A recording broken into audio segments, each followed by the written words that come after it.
Bismillahirrahmanirrahim. Alhamdulillah. Penyebaran virus COVID-19 di Sumatera Selatan dalam beberapa hari terakhir mengalami tren peningkatan. Bahkan saat ini jumlah pasien positif COVID-19 meningkat di beberapa bulan yang lalu.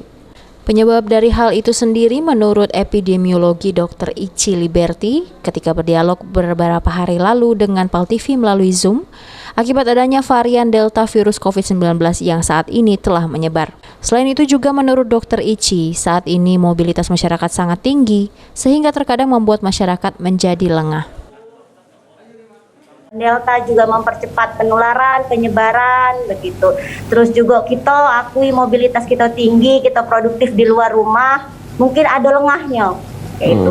Mungkin kalau masyarakat, aku tahu, yakin dan pasti masyarakat sudah sadar akan pakai masker, menjaga jarak, cuci tangan. Tapi kadang-kadang masih belengah, gitu, masih belalai. Ada waktu-waktu lalai. Nah, disitulah bisa tertular COVID-19. Selain itu juga saat ini vaksinasi yang sedang dilakukan tingkatnya masih rendah, belum mencapai target 60 hingga 70%.